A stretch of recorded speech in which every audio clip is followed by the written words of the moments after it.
finished. Mona Thiba as an actress finished હતી.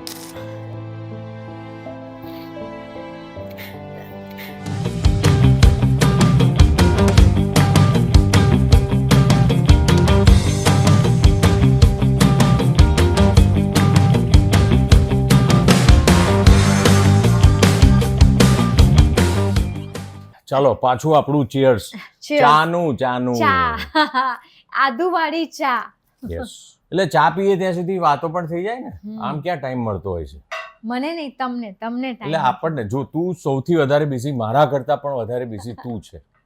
તું 24 કલાક તારે રાજવીરને સંભાળવાનું, એની સ્કૂલનું સંભાળવાનું, ઘરનું સંભાળવાનું, મને સંભાળવો બહુ અઘરો છે. હા, એકચ્યુઅલી મારે ઓડિયન્સને કેવું છે કે રાજવીરને ખવડાવવું અને સંભાળવો ઇઝી છે, પણ આમણે ડિફિકલ્ટ છે. એમ કે હું બહુ જ ઇઝી છું ખાવામાં, જરાય ફસી નથી. એટલે ટેસ્ટમાં આમ તેમ હોય ને, બી સ્પેશિયલી મમ્મીના હાથનું ખાવાનું, એટલે મમ્મીના હાથની બનેલી રસોઈ ખાવાની એટલી આદત પડી ગઈ છે કે અમારા કુકને પણ એ રીતે ટ્રેન કર્યો મમ્મીએ કે એ સ્ટાઇલમાં. હવે કુક રજા પર હોય અને ત્યારે જે બદલીમાં કુક આવે કે અથવા મેં બનાવ્યું, આ બહુ હરક પદુડી થઈને કે આજે હું બનાવું, તો પણ તું મારી કમ્પ્લેન કરવામાં ટાઈમ લઈ લે. અચ્છા ચલો છોડો. ત્યારે એમ કે છે કે આ મમ્મી જેવું નથી બન્યું. અરે યાર, આ પોલ ખોલવા બેઠી છે. એનીવેઝ, આપણે છે ને બધું પોઝિટિવિટીના અંતે બધી વાત કરતા હોય છે, પણ આપણે હારની વાત ક્યારેય નથી કરી. અને હારનો સામનો મેં બહુ જ કર્યો જીવનમાં, તે બહુ કર્યો જીવનમાં, અને રિસન્ટલી રાજવીરે પણ હારનો સામનો કર્યો, કેમ કે સ્પોર્ટ્સની અંદર એની રિલે રેસ હતી અને એની સ્કૂલની ટીમ રિલેમાં છે ને 4 જણ દોડતા હોય સાથે. એટલે Rajveer is a very good athlete, એ બહુ સરસ રનિંગમાં છે, પણ ઇટ્સ અ ટીમ વર્ક. એટલે ટીમનો એક વ્યક્તિ જો કંઈક ઊંધું સીધું કરે તો આખી ટીમ રિલે હારી જતી હોય છે. એટલે એવું થયું આપણી સાથે. એન્ડ રાજવીર ક્રાઇડ અ લોટ, બહુ જ રડ્યો, કારણ કે એને હારનો સામનો કદાચ એણે પહેલી વાર કર્યો હશે જીવનમાં. ધ્રુસકે ગાડીમાં સ્ટેડિયમથી આવતા અહીંયા ઘર સુધી એ રડ્યો હતો. હારને તું કઈ રીતે જોવે છે રાજવીર? જેમ કે સપોઝ રાજવીરની વાત કર. એટલે આ એને શું મનમાં બહુ વિચારી લીધું હતું. 120 સ્કૂલે ભાગ લીધો હતો, એમાંની એક રાજવીરની સ્કૂલ હતી. બહુ મોટી ઘટના હતી આ, અને બહુ જ સારો, he is a good runner. તો એને એમ હતું કે હું મેડલ લઈને આવીશ. અને કેમ કે એ ઇન્ડિવિજ્યુઅલ નહોતો, જેમ તમે કીધું કે ટીમ હતી, 4 જણની ટીમ હતી, એટલે એના ઉપર આખું ડિપેન્ડ નહોતું. એ બહુ જ એને સપના સેવી લીધા હતા કે હું એ પેલું સ્કૂલમાંથી આઈ કેન જે છે ને કે હું કરીને રહીશ, એ એનામાં નાખ્યું છે સ્કૂલે પણ ને આપણે પણ. Correct, of course. એને એમ કે મમ્મા ગોલ્ડ નહીં તો સિલ્વર નહીં તો બ્રોન્ઝ તો આવશે ને આવશે જ. અને એમાં હારી ગયા, કેમ કે જે બી બન્યું. ઓકે, સો હારને પોઝિટિવલી લેવી જોઈએ. હાર આપણે જીવનની અંદર દરેકને મળતી હોય છે. તારી હાર ક્યાં ક્યાં થઈ હતી એ જરા ઓડિયન્સને બતાવો, કેમ કે તારી પર્સનલ લાઈફમાં ઘણી બધી એવી ઘટનાઓ થઈ ચૂકી છે. એટલે it was almost finished. Mona Thiba as an actress finished હતી. એ વિશે જરા 1-2 વાત તું કર, એમને ખબર પડે તારી હારની. મારી હાર તો એટલી મોટી હતી કે મારું એક્સિડન્ટ થયું, અને રોડ એક્સિડન્ટ, કાર એક્સિડન્ટ થયું. આખો મારો ફેસ, મને આમ જ્યાં એકચ્યુઅલી એક એક્ટ્રેસ માટે એનો ફેસ એટલો બધો ઇમ્પોર્ટન્ટ હોય છે, અને ક્યાંય નહીં ને ખાલી ફેસ ઉપર વાગ્યું. આખું આ કપાળ આમ ફાટી ગયું. આંખ, ડૉક્ટર કે એક આમ ધાગાથી, આમ એક દોરાથી આંખ બચી ગઈ. એટલે મારી આંખની પાપડ ઉપર પણ ટાંકા હતા. આઈબ્રો નીકળી ગઈ, કેમ કે એક્સિડન્ટમાં આમ રોડ ઉપર પડી રહ્યા તો લોહી જામી ગયું, ને જ્યારે ટ્રીટમેન્ટ થઈ તો આઈબ્રોથી લઈને આ બધા વાળ કાઢવામાં આવ્યા. ને એ સમય હતો, આટલા પોર્શનમાં તમને વાગવું અને પ્લાસ્ટિક સર્જરી કરવી એકવાર, બીજી વાર, એટલે એ બહુ અસહ્ય હતી, દુઃખદાયક હતી. એ હું અત્યારે કંટ્રોલ કરી રહી છું મારા આંસુને રોકવામાં.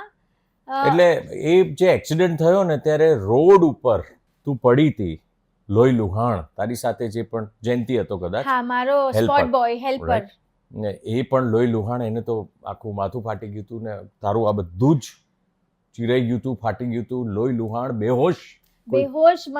મને રાજપીપળાથી અમે નીકળ્યા હતા રાજકોટ જવા માટે એક ફિલ્મનું પ્રીમિયર અટેન્ડ કરવા. રાત્રે શૂટિંગ, રાતના 12 વાગે નીકળ્યા કારણ કે આખો દિવસ શૂટિંગ કર્યું. રાઈટ. અને મને હોશ આવ્યો ડભોઈની એક હોસ્પિટલમાં.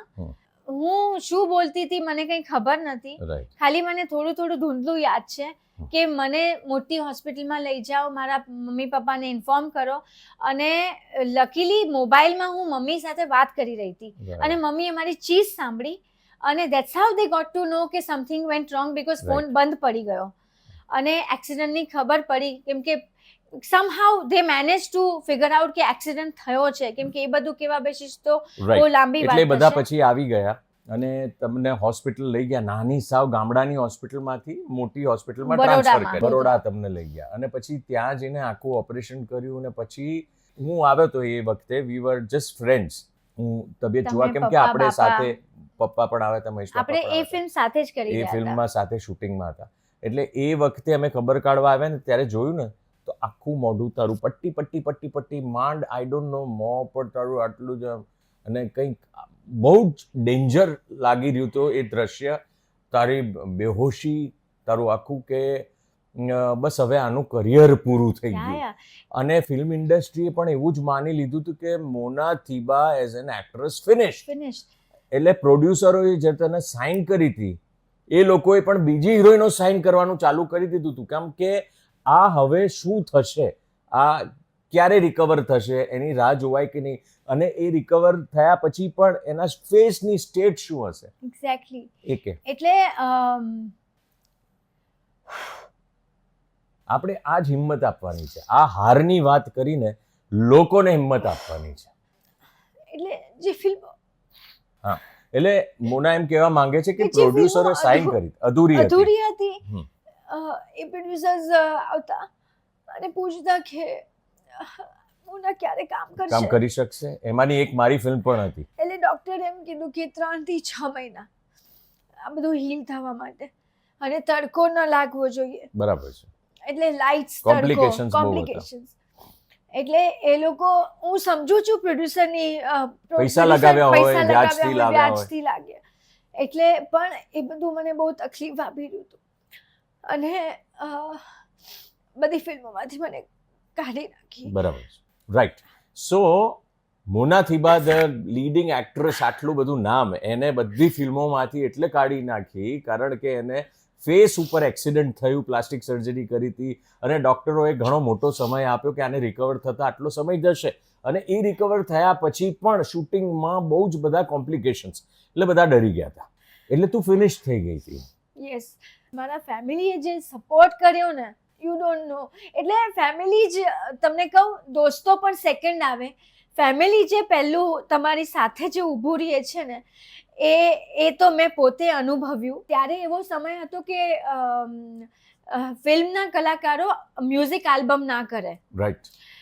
એ થોડું આમ નાના વિડીયો આલ્બમ ના કરે.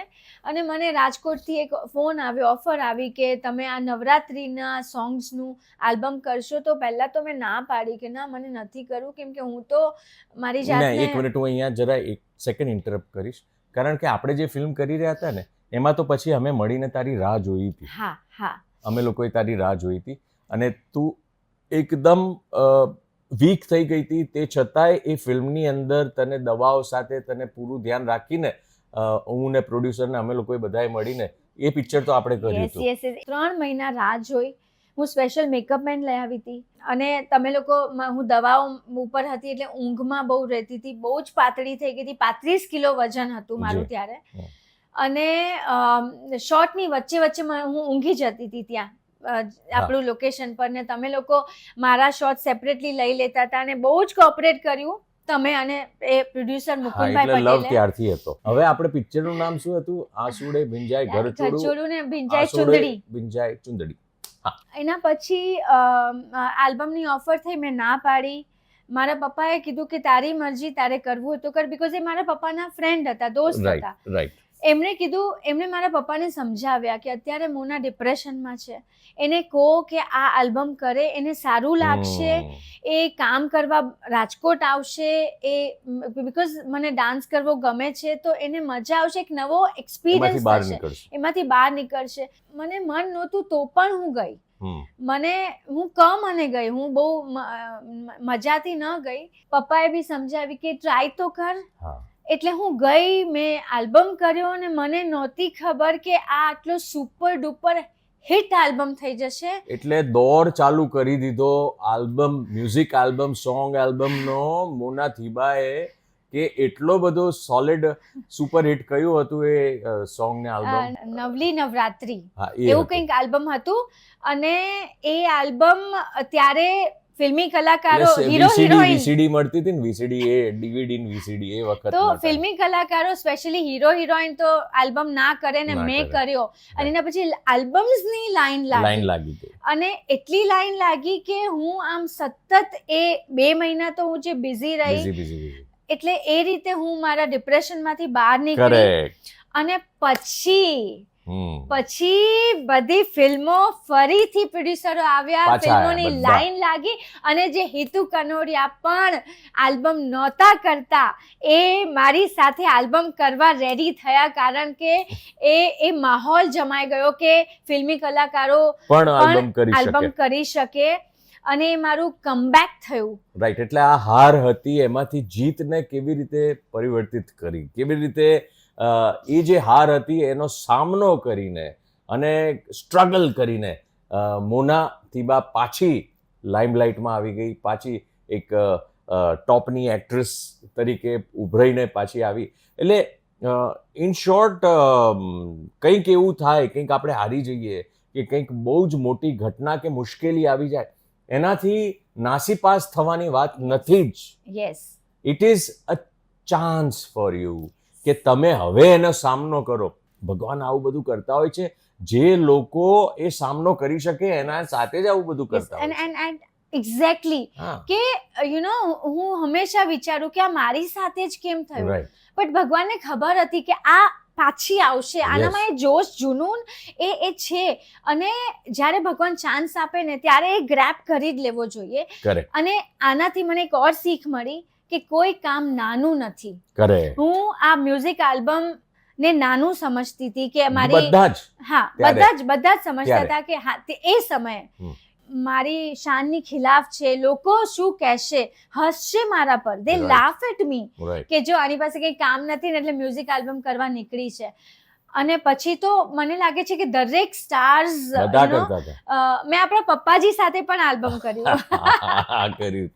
આપણે એ નવરાત્રીનું જ આપણે ત્રણેય સાથે હતા. એટલે ઇનફેક્ટ મને તો એટલું યાદ છે કે રમેશ મહેતાજી સાથે પણ આલ્બમ કર્યું. યસ, મેં રમેશ મહેતાજી સાથે પણ આલ્બમ કર્યું ને એ પણ સુપર ડુપર હિટ ગયું. અને કોમેડી મ્યુઝિકલ આલ્બમ હતું. અને એટલે કોઈ કામ નાનું નથી. અને જ્યારે ભગવાન તમને ઓપોર્ચ્યુનિટી આપે છે તો ત્યારે એ તક આમ ઝડપી લો.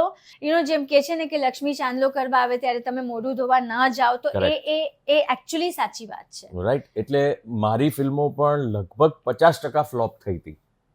એટલી બધી પિક્ચરો કરી હતી, એમાંથી 50% ફ્લોપ. એટલે ફ્લોપ હીરો, અનલકી હીરો, આ રીતના બધા મને ટેગ્સ આપતા હતા. પણ એમાંથી હું હાર્યો નહોતો. એનાથી ઉલટાનું વધારે મને ઉર્જા મળતી હતી કે હું વધારે એવું કંઈક કરું, બધાને કંઈક કરીને બતાવું કે આ તો નોન એક્ટર છે, કે હિતુ કનોડિયાને તો ખાલી ડાન્સ ને ફાઇટ કરતા આવડે છે. આવી હવા ફેલાવવામાં આવી હતી. પણ એ બધી જ વસ્તુઓ સામે ઝઝૂમીને, ખૂબ મહેનત કરીને આપણે કેવી રીતે આજની તારીખમાં બાય ગોડ્સ ગ્રેસ, આપણને વડીલોના આશીર્વાદ, કે અત્યારે ઇવન તમે સિંગલ સિનેમાનું ઓડિયન્સ કહો કે મલ્ટીપ્લેક્સનું ઓડિયન્સ કહો, બધા જ લોકો આપણે જે પણ કામ કરીએ છીએ, જે શૂટ કરીએ, જે કેરેક્ટર્સ ફિલ્મોમાં કરીએ છીએ, એ બધા જ લોકો ગમાડે છે, એપ્રિશિએટ કરે છે. અને આઈ મસ્ટ સે right now people are considering you as one of the finest actor in Gujarat industry. It's how you take it. તમે કોઈ પણ ચેલેન્જને કેવી રીતે લાઈફની ચેલેન્જને લો છો, નાસીપાસ થઈને, હારી જઈને, કદાચ 1-2 વાર તમે રડો, 1-2 દિવસ રડો, ઇટ્સ ઓકે. રડવાનું ઇટ્સ ઓકે. પણ રડીને તમે ગિવ અપ ના કરો. રડીને તમારે ચેલેન્જ તરીકે જ લેવું જોઈએ. Let's go for it and let's do it ના એટીટ્યુડ સાથે, I will and I can ના એટીટ્યુડ સાથે તમારે પાછું આવવું જોઈએ. અને એટલે જ આપણે રાજવીરને પણ એ જ બધી વાતો કરીને વી ટોલ્ડ હિમ કે સો એ બહુ જ રડ્યો હા. અને આપણે બંને કીધું કે ડોન્ટ વરી, નેક્સ્ટ યર આ જ એસએફએ ચેમ્પિયનશિપ થવાની છે અને ત્યારે આપણે ફરી આવશું અને ફરી એ જ જુસ્સા અને જોશ સાથે એ આવશું. વાત અને એની આપણે અત્યારથી તૈયારીઓ સ્ટાર્ટ કરીએ, હા. એની અત્યારથી કે ટીમ સાથે કેવી રીતે કોપ અપ કરવું, ટીમમાં વન ઓફ ધ ટીમમેટ અગર કંઈક ગડબડ કરે તો એને કેવી રીતે હેન્ડલ કરવું કરે એ આવડવું જોઈએ. રાઈટ. ઇન્ડિવિજ્યુઅલ પણ આપણે ભાગ લેશું, ટીમમાંની સાથે પણ ભાગ લેશું. એ મને કહેવા માંડ્યો કે હવે હું ઇન્ડિવિજ્યુઅલ હું રેસમાં ભાગીશ. મેં કીધું નહીં, ટીમમાં પણ ભાગ લેશું અને ઇન્ડિવિજ્યુઅલ એકલા પણ ભાગીશું, બંને વાહ. કોમ્પિટિશન આપણે કરીશું. વાહ. And then he was fine. He was like નહીં મમ્મા હું કરીશ અને હું રોજ પ્રેક્ટિસ કરીશ અને હું કરીને બતાવીશ. ઓકે. સો મારું તો કેવું હતું કે મને તો પપ્પા ને બાપા પણ એવા જ, જે લોકોએ જીવનની અંદર નકરા ફેલિયર જોઈને કેટલી બધી મુશ્કેલીઓ, પપ્પાને તો એમને માનો ચહેરો નથી ખબર, નાની ઉંમરમાં માં ગુજરી ગયા હોય એટલે મારા દાદી દલીમાં, એટલે માનો જેને ચહેરો ના ખબર હોય એની સ્ટ્રગલ, એનું કેટલું એને સામનો કર્યો છે બાળકે. મહેશ બાપા નાની ઉંમરે ગરીબીમાંથી સીધા બોમ્બે ભાગી જાય, ફૂટપાથ ઉપર શું હે. હા, લોકોએ હાર નથી માની અને મારી તો વાઈફ પણ એવી આવી કે જે હાર નથી માનતી. એટલે મારા તો જીવનની અંદર ચારે બાજુ એવા લોકો છે કે જે હાર નથી માનતા, મુશ્કેલીઓનો સામનો કરે છે, ખૂબ સુંદર રીતે સામનો કરીને સક્સેસફુલ થઈને બહાર આવે છે. એટલે આપ સૌને એ કહેવાનું, આ ચા પીતા પીતા હાથમાં ચા છે ભાઈ, હારી ગયા અને ગિવ અપ કરીએ ને બસ હવે તો પતી ગયું ને એવા બધા વિચારો સાઈડ પર કરી દો. મસ્ત મજાની આદુવાળી ચા પી નાખો. પી નાખીને એક દ્રઢ મનોબળ સાથે એક સંકલ્પ લઈ લો કે મારે જે કરવાનું છે એ હું કરીને જ રહીશ. I will and I can. એટલે ચા મારી પૂરી થવા આવી છે, તારી તો અડધી જ થઈ જશે. એન્ડ ભગવાન જ્યારે આપણને નીચે પછાડે છે ને તો એ આપણને ઉપાડવાનો મોકો આપે પણ છે. Yes, yes. એટલે એની રાહ જુઓ અને આપે ત્યારે એ તક ઝડપી લો. જેમ હિતુજીએ કીધું કે નાસીપાસ નહીં જ થવાનું, નહીં એટલે નહીં જ થવાનું. અને હાર તો ક્યારે માનવાની જ નહીં. હાર કે બાદ જીત હોતી હૈ. ઊંધું બોલી. સોરી, હા, એ તો થયા કરે, કાંઈ વાંધો जीत નહીં. के हार के बाद हमेशा जीत होती ही है. યસ. અને આ બધા લોકોનો ઉપદેશ જેવું તો નહીં લાગે ને તને? તારું શું કેવું છે? ના, ઉપદેશ નહીં લાગે, કારણ કે આપણા પોતાના એક્સપિરિયન્સ પરથી આપણે કીધું છે. આ આપણા વિચારો છે. તમે લોકો સમજદાર છો, બાકી તમે લોકો જે બી કરો છો બરાબર જ છે, તમે વિચારો છો એ પણ બરાબર છે, પણ આ અમારા વિચારો તમારી સાથે અમે શેર કર્યા છે. બાકી તો શું છે કે ભાઈ બધા પોતપોતાના વિચારો હોય છે બધાના, અમે અમારા મૂકી દીધા છે, પણ આ વિચારોને વિચારવા જેવા ખરા હો. સો just take care, think about it and I am sure you all will be successful. મારી ચા પૂરી થઈ ગઈ છે. સ્ટે પોઝિટિવ, લાસ્ટમાં એ જ કહીશ બસ, જસ્ટ સ્ટે પોઝિટિવ. ખરાબમાં પણ કંઈક સારું શોધવાની કોશિશ કરો. મજા કરો, મોજ કરો. યસ. મારી પૂરી હો.